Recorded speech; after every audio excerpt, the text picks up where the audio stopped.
Civil Service Exam, word problem number 41.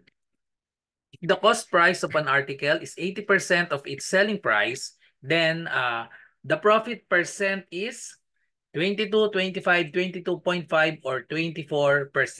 So ang question po na ito ay nanggaling sa FB group na Civil Service Exam 2023 Community, pinadala ni Sir Mod Haider Ali. Okay. So sagutan na natin. So ayan, so try nyo sagutan, then panoodin nyo itong aking solution para ano natin kung tama. So para nga pala sa mga bago pa lang dito sa aking channel ay paki-subscribe po sa YouTube GTR Math Tutorial at sa Facebook naman ay RJ Enseñado. So para updated kayo sa mga susunod pang mga word problem reviewer para sa civil service exam at sa iba pang mga test kagaya ng GenEd, NALET, college entrance test, and sa mga iba pa na test na that involves mathematics. So number 41 na po tayo. So sana napanood nyo na simula number 1. Okay, so sagutan na natin. If the cost price of an article is 80% of its selling price, the profit percent is... Okay, so ano bang formula natin para sa selling price? Okay? So meron dyan, given ang cost price. So ang sabi, cost price is equal to 80% of its selling price. Then, the profit percent is, so ang formula natin para sa selling price, so ito yung ginagamit na formula. So simpleng ano lang ito, business mathematics. So selling price is equal to cost plus profit. Okay? So yan yung ginagamit natin na formula para sa selling price. Cost plus profit equals selling price. So ilagay na natin yung mga given. Ang sabi, ang cost price ay 80% of its selling price. So itong selling price, hindi naman siya given, no? So pwede tayong maglagay ng variable, pwede namang pwedeng variable, pwedeng number lang. So depende sa inyo kung anong gusto niyo ilagay. Pero pag ganito, pwede mag-let na lang tayo no? So i-let ko na lang ang selling price ay, so pwede nating i-let selling price. Selling price ay equal sa 100. Pwede din naman variable kung gusto nyo X. So kahit ano nga kayo ang magde-decide kasi wala namang given. So kung gusto nyo variable, ilagay nyo X.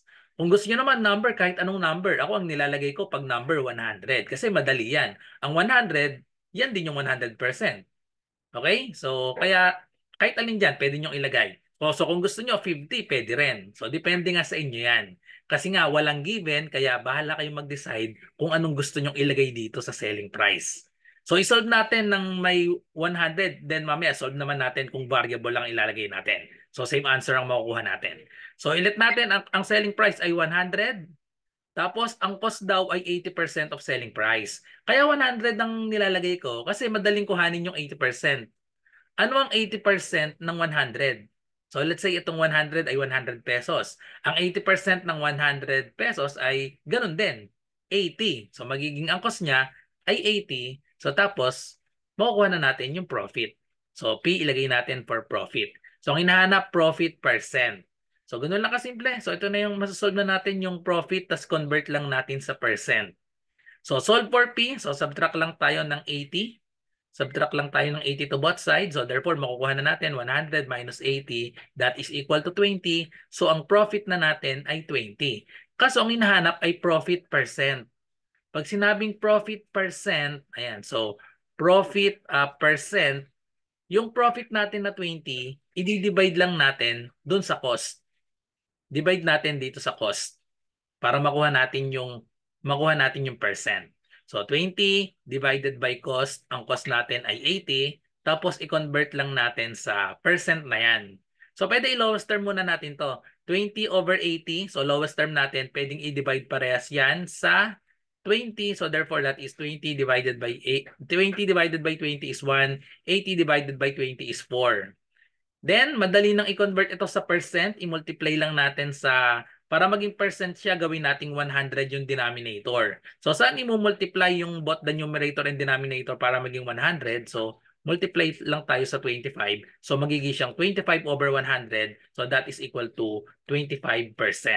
Or another technique, kung hindi nyo naman kung hindi kayo sanay dito sa ginagawang 100 ang denominator, i-divide lang natin ito.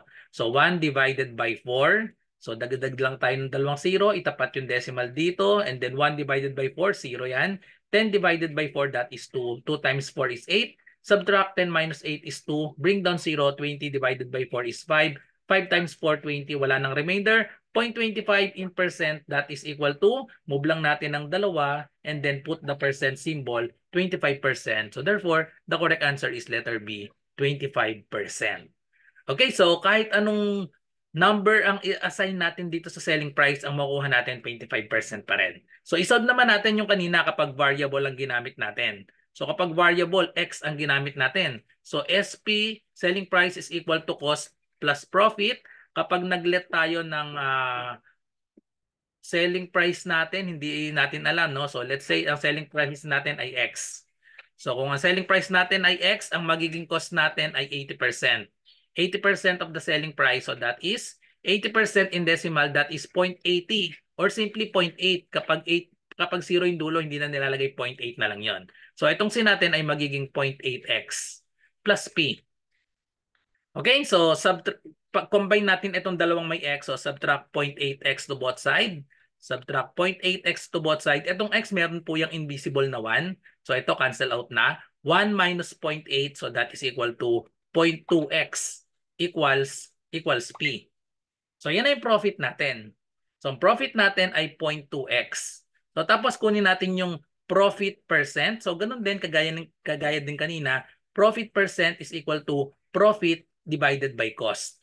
So which is equal to, profit natin is 0.2x divided by sa cost. Ang cost natin ay ito, 0.8x. 0.8x, so pwede na i-cancel out yung x.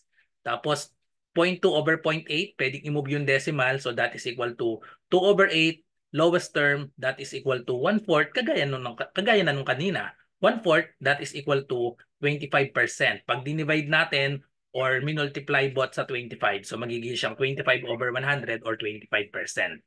Okay, so that's it. So I hope nagustuhan yung explanation ko para sa problem na ito. So kung meron po kayong math question, i-comment nyo lang dito sa aking channel, GTR Math Tutorial, or i-DM nyo ako sa aking messenger, RJ Enseñado. So good luck po sa lahat na nagre-review. Bye-bye and God bless.